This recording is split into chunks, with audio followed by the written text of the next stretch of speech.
we are in the UK. Roll Sunshine Bottom.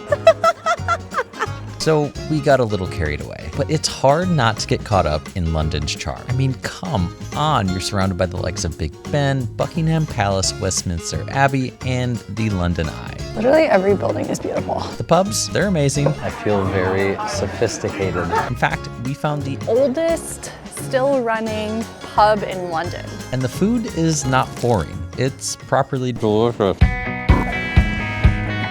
London is like the most London place ever.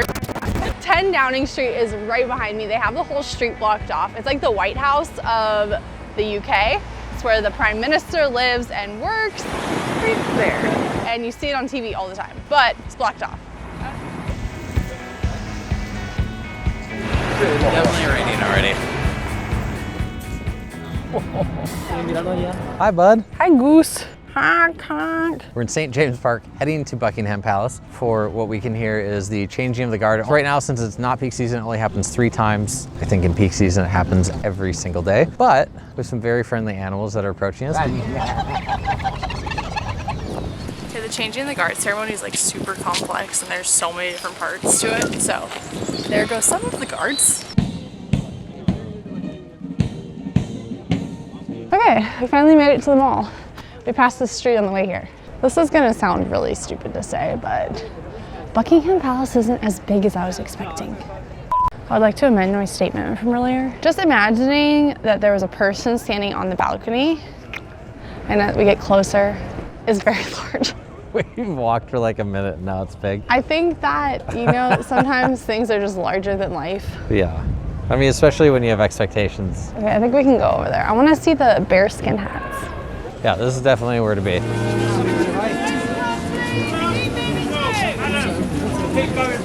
This is extremely difficult to get footage. The changing of the guard ceremony dates back to King Henry VII, which was all the way back in the 1400s. So this has been around for a minute, and I'm sure it was just as long, if not longer. Be on the lookout for these gates opening. Okay, so the changing the guard takes place between the Wellington Barracks, St. James Palace, and Buckingham Palace. Starts around 10:43 when the old guard leaves St. James Palace and ends at 11:45 when the St. James Palace guard leaves Buckingham Palace. So it's about an hour long. We still have about 20 minutes until these gates probably open.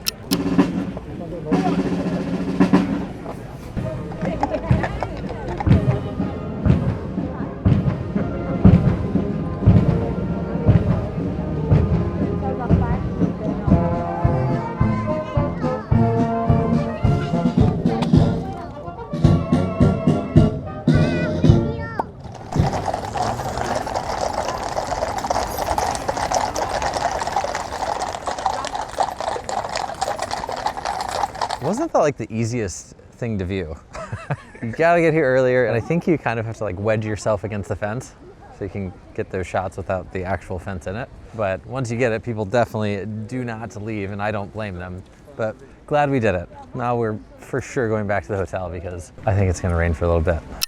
No idea if we've mentioned this or not yet, but the jet lag going from California to London has wreaked havoc on us. Usually we're very disciplined about staying up late enough to go to bed at a reasonable time and then getting up as early as possible to like get that cycle going. But this time we've basically just completely given into the jet lag, which has led to sleepless nights and a missed free breakfast, which is like, I never miss a free breakfast, and it went till 11. So it's like 2 o'clock right now. We haven't eaten a thing. We've only had a cup of coffee, so we're trying to find some food.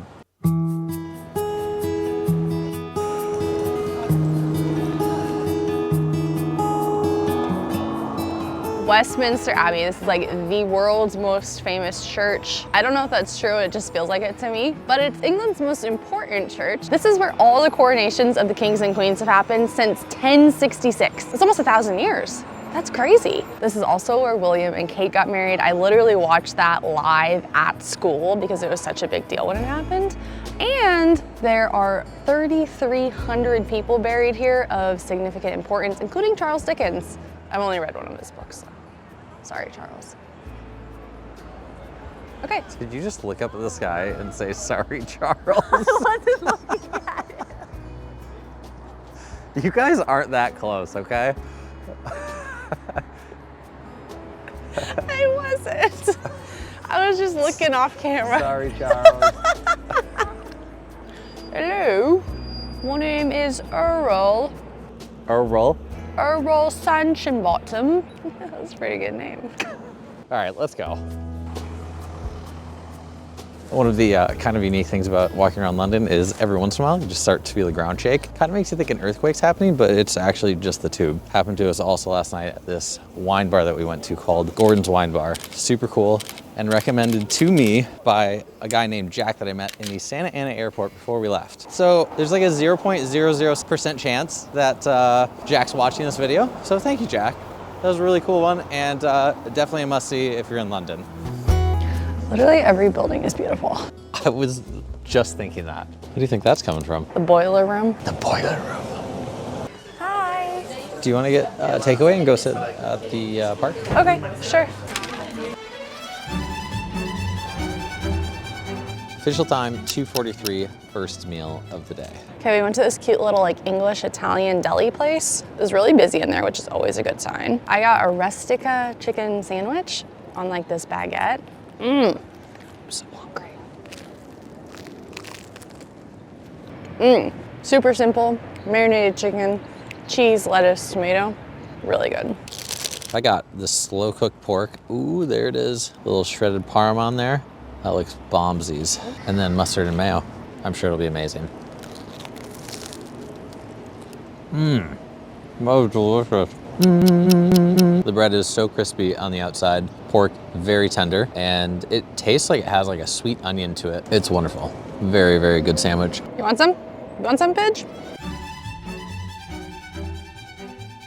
All right, my time limit to eat is up. It was literally taking me like 30 minutes to eat a half of a sandwich, but I think I just kind of got lost in this little park, which we've seen a lot of parts of Europe too. It's just nice. You can just, the restaurant's busy, just go across the street, sit in the park. Still not done eating, but we just walked by the bus stop, and buses can be one of the hardest things to take when traveling abroad. I've never seen a bus stop with times for when the next one will arrive. Usually we only see that in train stations, or we have to look it up on Google, and sometimes on Google it's right, and sometimes it's not. So that is like a really, really nice feature.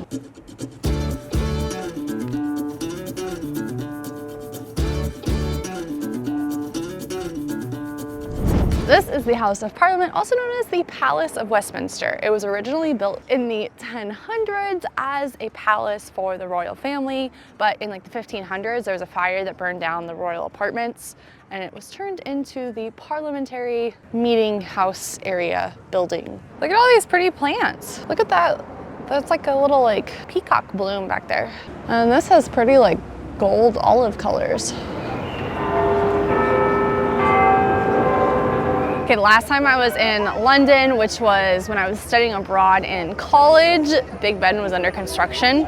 Me and my friend walked out of the underground and we're like, where is it? Where is it?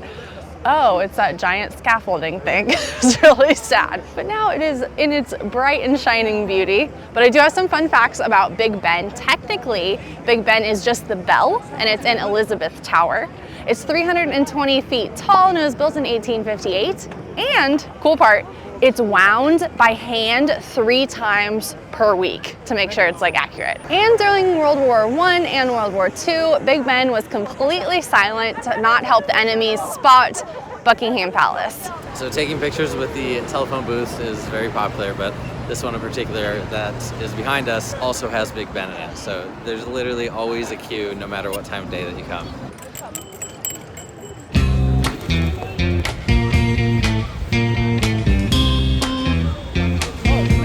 Flashback to a picture of me in 2018. Okay, we will not be going on the London Eye for 2 reasons. First and foremost, if you know us at all, it's too expensive. It's £25 per person. Second, it's honestly kind of a cruddy day. I feel like you have to go like during the summer. So it's nice and pretty and you get really far view. It's really cloudy and overcast today and it's just now starting to rain. And it's actually no longer called the London Eye, it's called the lastminute.com London Eye. Has a sponsor.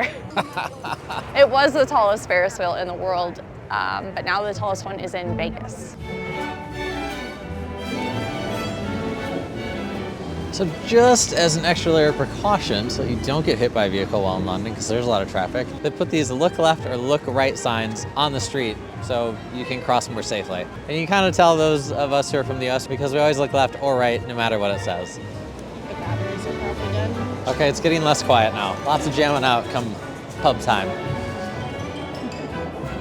So London has like 3 pretty famous modes of transportation. One being these red double-decker buses we've seen all day long, the black taxi cabs, and then the 2. We're gonna try to take the double-decker bus to our next stop. This is so easy to use. It even says stop A on here, and it has a little A on top of the bus stop.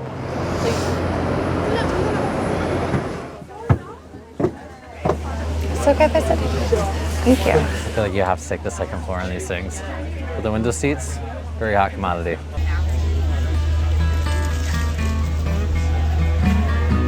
How far do we go on this? One more. Excuse us. Oh, sorry. Are you okay? No I'm so problem. sorry. Yeah, no Okay. I totally fell on people. I might have even got it on film. I like jumped right in front of that girl at the end with the suitcase. I was like, I gotta hold it for you. She's like, I'm a local, just get out of my way.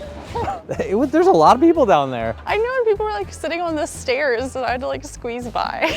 And I like apologized too. I was like, I'm so sorry. I'm so sorry. I recognize I probably shouldn't have fallen on you, but I did, and I apologize. I'm not from here. So Alicia does a lot of research for her videos, and she read that one of the ways you can feel most like a local is if you find a pub that you really like and you go there every day. So I think that's like a very common practice. So that's what we're doing. The pub we're going to, on Google Maps, it says as busy as it gets. Oh God, this is the pub. It says as busy as it gets. Nuts. What? How quiet it is. Yeah, this is the self-proclaimed oldest still running pub in London. It was opened in 1602. Let's go see if they have a spot. What are you getting us? A couple beers. Can we get 2 Adnams? Yeah. Cheers, thank you. Cheers, babes. Cheers. So good. That's good. So smooth. I don't have anything written on mine. Yours has like ghost shit. I love that painting. I think that is so cool.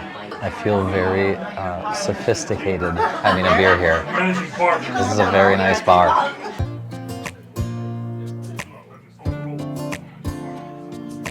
So freaking cute. That was a quintessential pub. It is gonna be dark in like 5 seconds.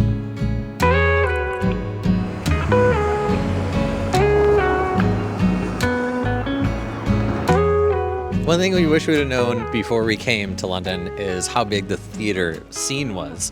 They have plays of the likes of Lion King, Wicked, apparently not Mrs. Doubtfire, The Phantom of the Opera, but they do actually have Mrs. Doubtfire, just to be clear in case you want to see it. Back to the Future, and of course, like Harry Potter. Harry Potter. You're in London, you have to have Harry Potter. And we say we wish we would have known sooner because the tickets would be a lot cheaper if we had known sooner. I think they started at like £25, but since we're so last minute, they're up to about 60, 70 pounds.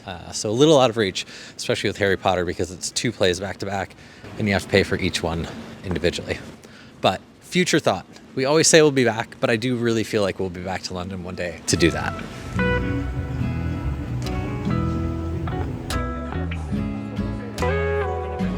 Okay, the perfect meal after a pub is a chip buddy, which is like English secret menu. I don't actually have it on the menu, but you can get it for takeaway here. But he just gave me the ingredients so I can make my own at the table. So it's a buttered bread roll with chips, AKA potato french fries, and then I put malt vinegar and ketchup on it too. Basically just carbs, which who doesn't need carbs when you're drinking beer? More carbs.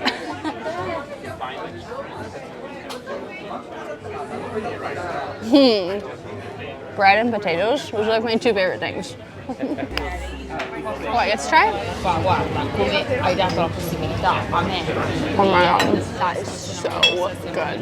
The crispiness on the outside and it just melts in your mouth with the, did you put tartar sauce on it? Yeah, I did.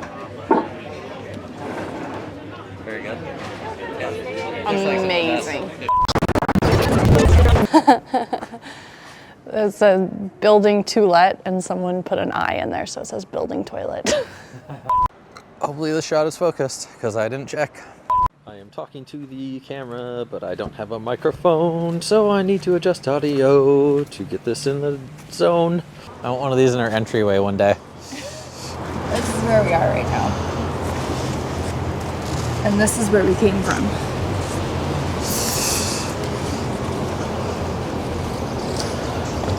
Oh my gosh. All the way over here.